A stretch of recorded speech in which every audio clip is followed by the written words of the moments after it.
I will grant you that there are more kids in the audience than normal, so percentage-wise, not quite as many in the audience have had this experience, but I love having more kids in the audience. That being said, for those of us who have ever tried to apply for a job, have you ever looked at a job posting, looked at the requirements, and began to see some of the things that the employer is asking you to have in your resume, I guess you could say, in your skill set in order to do that job? You might look and you might see that they want you to have a certain degree. You might see they want you to have a certain amount of experience. You might see that they want you to have this or that will help you accomplish the job that they have for you to accomplish, that they're looking to hire someone to do. That's pretty typical for us in the way that our job market works and things like that. But I think that as we look at the subject this morning, we're going to kind of see a parallel to how Paul constructs some aspects of his letter this morning. We are finishing up the discussion that we've been having about elders in the church, although we really haven't been looking at elders per se. We've been looking at the two scriptures that we often refer to as the scriptures about the qualifications of elders.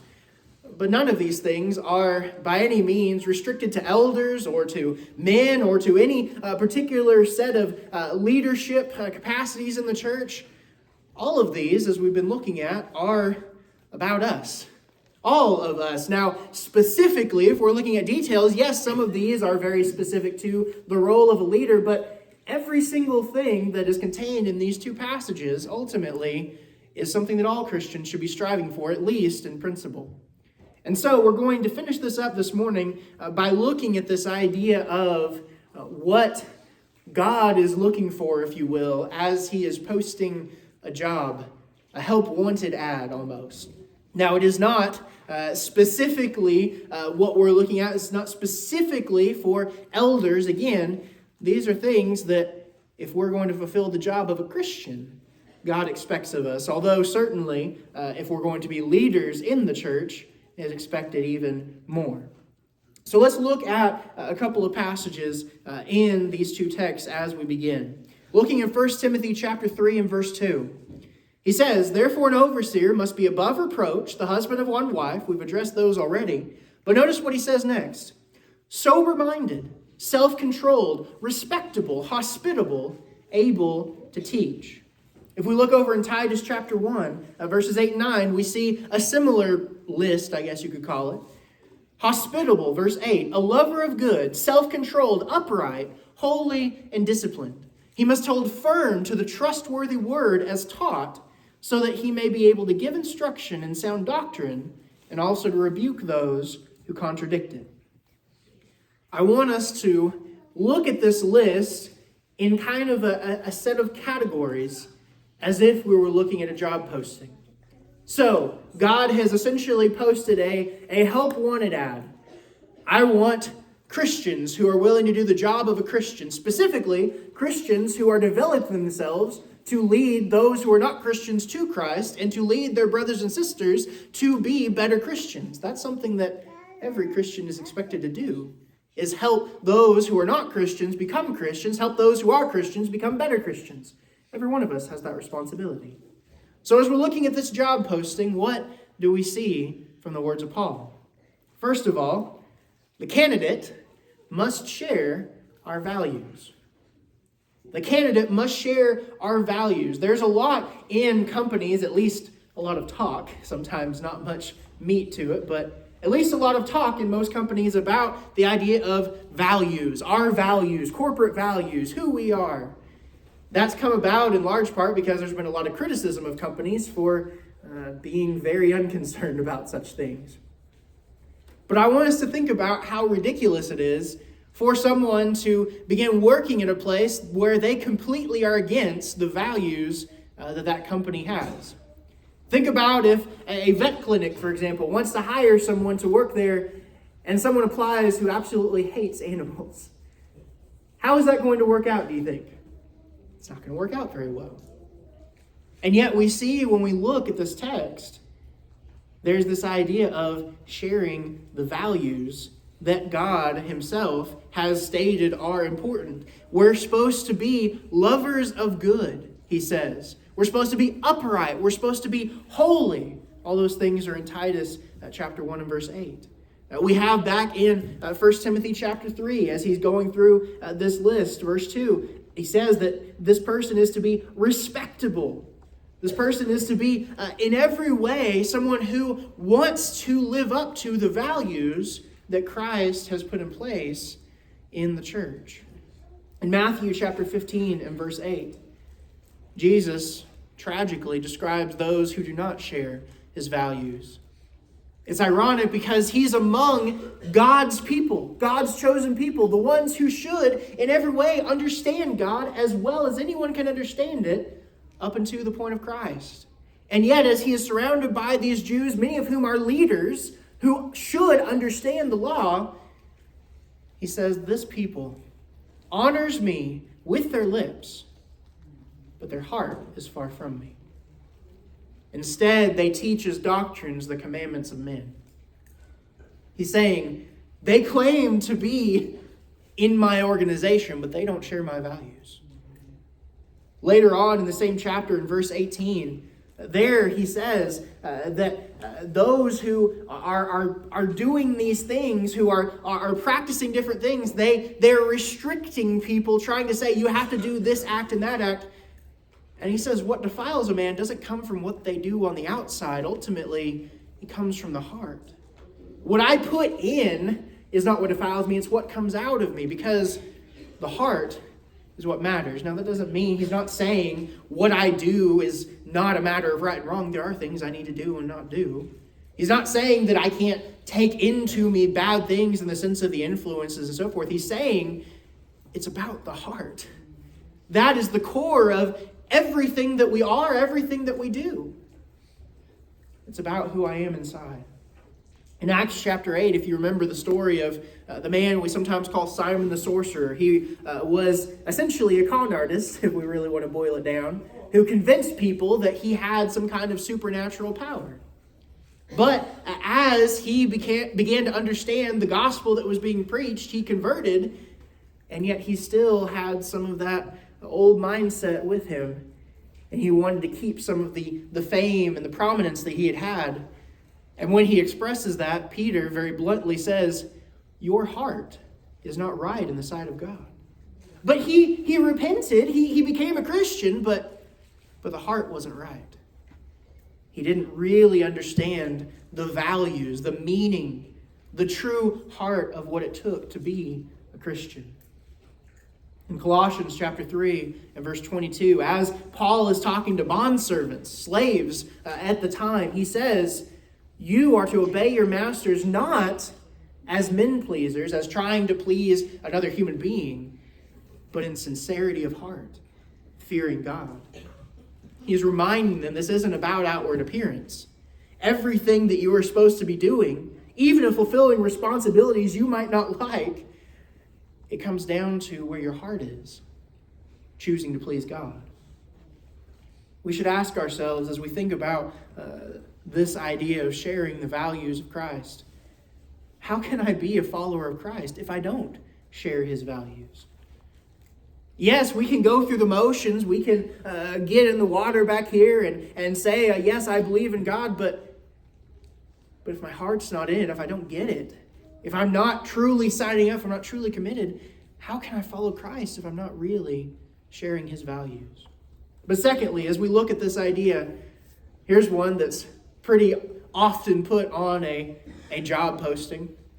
Candidate must have a good work ethic or must display a good work ethic. That's important, right? If you're going to do a job, you need to dedicate yourself to the job. Of course, if you've worked in any kind of workplace, you've probably seen that not everyone has a good work ethic.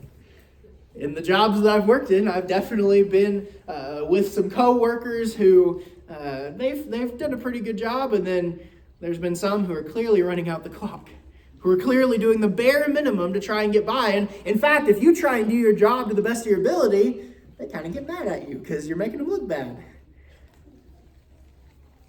Candidate must display a good work ethic. We read, I think it was actually last week, in Proverbs chapter 14 and verse 23, in all work or in all toil, there is profit. In other words, just the very idea of putting effort, putting diligence towards something is in itself a noble pursuit. That's something that's a positive thing. Working hard is positive. Now, can you work hard at something that's bad? Well, sure. But it is a positive life skill to be able at least to dedicate yourself to hard work. In fact, there's a whole parable that's kind of confusing where Jesus talks about someone who was putting their skills and their hard work to a bad thing, but at least they had some effort that they were putting in. And that in itself could have been put to better use if only they would listen. In 1 Thessalonians chapter 4, verses 11 and 12, in the church in Thessalonica, you had some problems with people who didn't want to work. They wanted the church to provide for them. They were able. It wasn't like they were disabled or widowed or something like that. They were able to work and provide for themselves. They just didn't want to. And there's probably some reasons based on their culture that played into that. But Paul tells them you need to work. You need to work with your hands. You need to provide for yourself. Not only so you can provide for yourself and not rely on others, but so you'll have something to give. So you'll have something to offer. We go back to Colossians chapter 3, verse 23, just one verse down from what we just read. Everything we do, he says, we're to do as to the Lord and not to men. Now I ask you, if you're in the workplace and your boss is right there, even if you're the kind of person who typically tries to do the minimum, do you work a little harder so they don't see that about you when your boss is standing right behind you? I think so, right? Well, how much more if we know that God is watching? If we know that God sees everything that we do, and when we have signed up, when we have said, yes, I want to do the work of the kingdom, I want to be one of your servants, how can I do my work in any other way but to the best of my ability? Serving Christ requires hard work. If you're a Christian and someone didn't tell you that, they didn't give you a good description of what Christianity is. This is not you sign up, you're good, and you just keep on living your life. Christianity, serving Christ, it requires hard work if you're doing it like Christ said.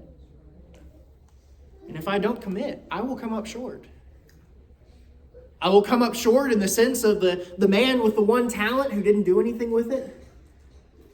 I will ultimately come up short in how my master understands my job performance, how my boss rates my performance, because in the end, we're not dealing with a paycheck. We're dealing with eternity. And if I don't display a good work ethic, if I don't prove that I have been doing my best, diligently committing myself, that's what it says in 1 Timothy 3, Titus, diligence. That idea of diligence, that idea of hard work, sober-mindedness, self-control, all of those things point to effort. If I don't display that, if I don't live that out of my life to where Christ can see that, it's not that I'll be missing a paycheck, I'll be missing an eternity with Him. I don't want to miss that. Serving Christ requires hard work. If I don't commit, I will come up short. But thirdly, as we look at this idea of what God is looking for, what God is looking for in an official leader in the church, if you will, but really what God's looking for in all Christians, because all of us are, in a sense, leaders, lights to the world, salt of the earth. The candidate must be a team player. Now, in a job setting, a lot of times that actually can be a red flag, right? You talk to people who have worked in some toxic work environments. Team player is usually actually code for working and not getting paid for how much you're actually doing. Being willing to come in when you've been guaranteed that this will be your day off. That's not what we're talking about here. We're talking about working together towards the goal. It's interesting, in some businesses, there's actually, when I was studying business a while back, there's some discussion about incentives and things like that. Actually, in some businesses, the way that people try to incentivize their employees to work it actually ends up pitting coworkers against each other. If this department does well, then they'll get a bonus. Well, that actually means these two departments are trying to pull resources from each other. They're working against each other instead of working together. And so while you're trying to incentivize your workers, it actually ends up making everything worse. But Christ, his kingdom, he designed it in such a way that we're meant to work together. He designed it in such a way that it only works if we all help one another. Notice in Titus and Timothy both, you have this little word, hospitable. You ever thought about what that word means? It sounds a lot like hospital, doesn't it? It's actually because they both come from a similar word. The idea of caring for someone, of providing for someone, of giving up something to provide for someone even. Usually when we think about, for example, Southern hospitality, as we live in the South, we think about people being willing to open up their homes.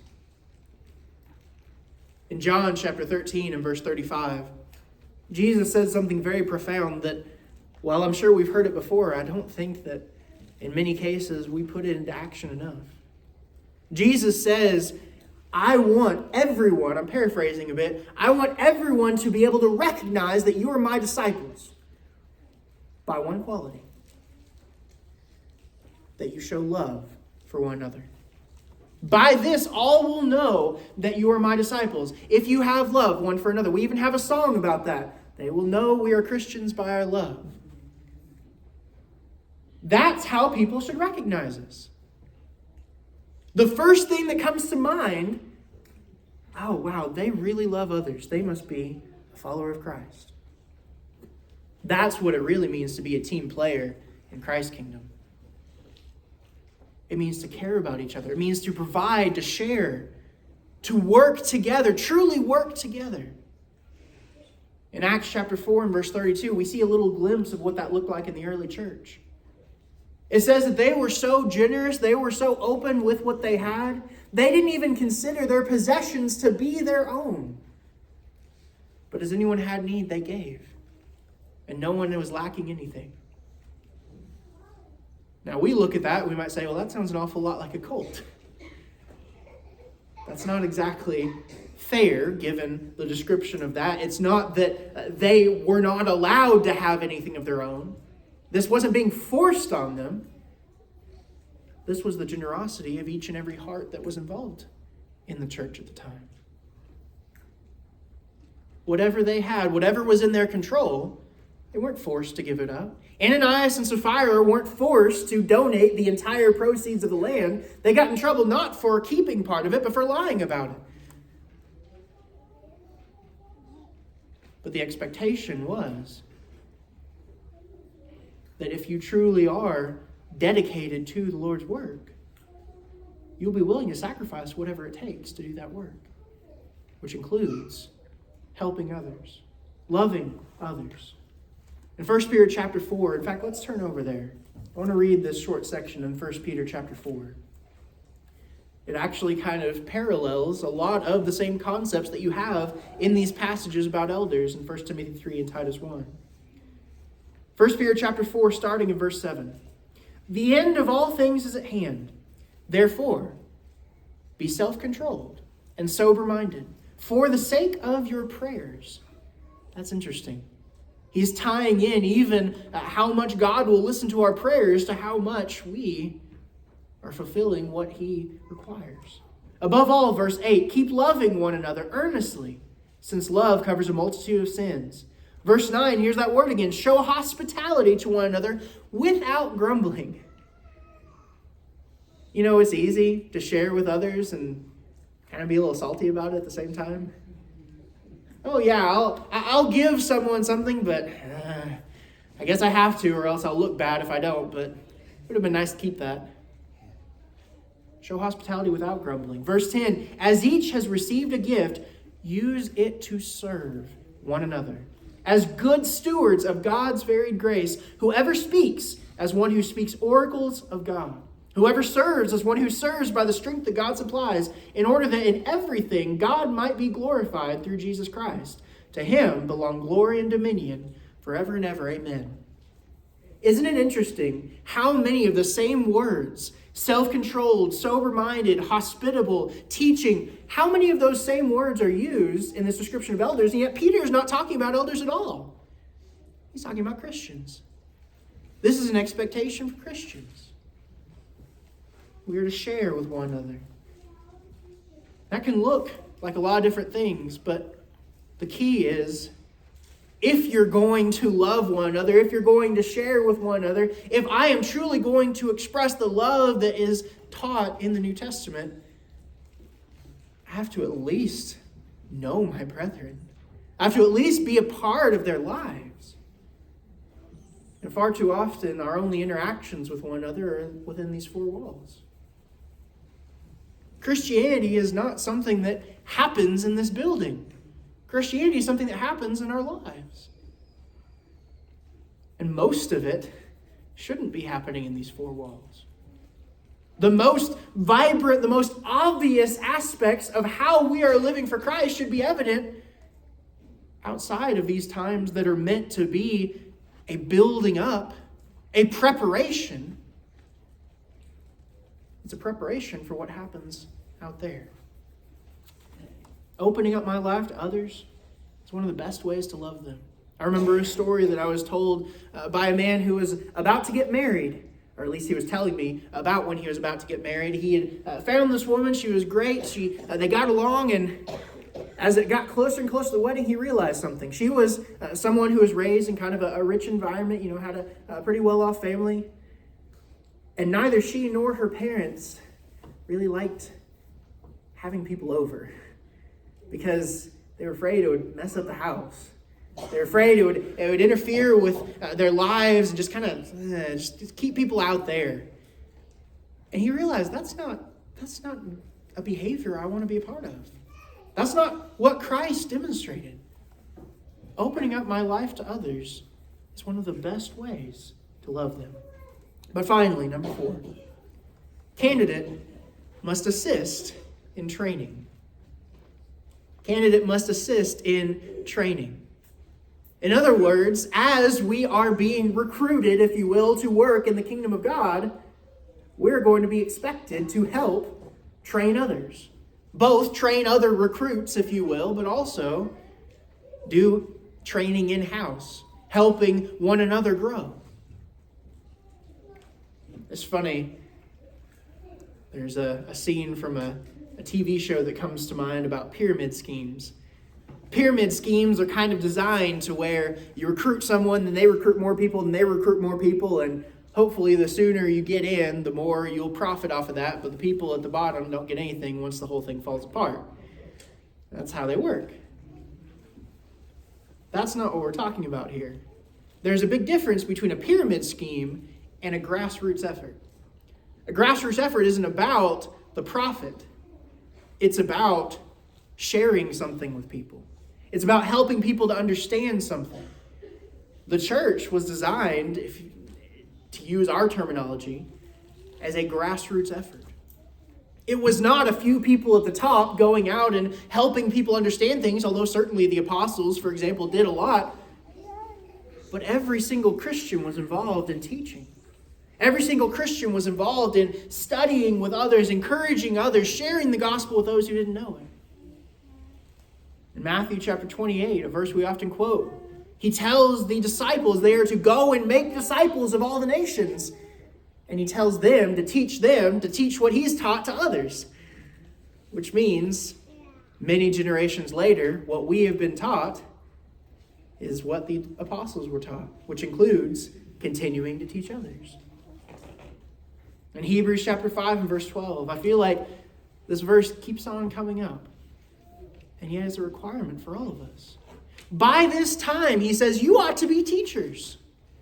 But you need someone to teach you again. He's talking to Christians. He's not talking to a specific group of Christians. He's not talking to the prominent people in the congregation. He's not talking to the people who occupy some specific office. He's talking to Christians as a whole. Even Paul himself talks about how older men are to teach younger men, older women are to teach younger women. There's to be this constant building up, this constant environment of iron sharpening iron within the church. We're expected to assist in the training. In Luke chapter 10 and verse 2, Jesus told his disciples, "The harvest is plentiful, but the laborers are few." And what does he say? He says, "Therefore pray the Lord of harvest to send out laborers into his harvest." In other words, he says, pray that someone else will step up. No, he's saying, pray that people will join you. You're assumed to already be part of this, he's saying, but we need even more. If I follow Christ, but I don't teach others, it sounds harsh, brethren, but I'm not really following him. Now, that doesn't mean there's not a process. If you're a new Christian, yes, it takes some time to be able to understand what you need to teach. That's why he says, by this time you ought to be teachers. But for mature Christians, if I say I'm following Christ and I'm not teaching others, I'm not really following him. At the very least, teaching others who are in my life, my family, my friends, my fellow Christians, helping to share something with them about what I've come across in Scripture, something that I've experienced that will help them in their Christian walk, something. That's part of it. All of these things, all of these qualifications that he lists, talking to specifically those who will be leaders in the church, but in principle, things that apply to everyone. If we put it in this paradigm, if you will, of a job opening, of a job post, we need to ask ourselves, am I qualified? Am I making myself qualified? Because none of these things are things you have to buy. None of these things are things that you either have or you don't. All of these things are qualities that we all can develop within ourselves. All of us can share the values of Christ. All of us can have a good work ethic. Doesn't mean we all have the same talents, but we can put ourselves to working hard at whatever it is that we are able to do. All of us can be team players, can share whatever we have with others. Think about the widow who shared all that she had. All of us can assist in teaching others. No, I'm not good at that. I'm not talking about coming up here in front of a bunch of people. I'm talking about a simple conversation with someone you know. All of us are capable of doing these things. The question is, will we? Do you meet the qualifications?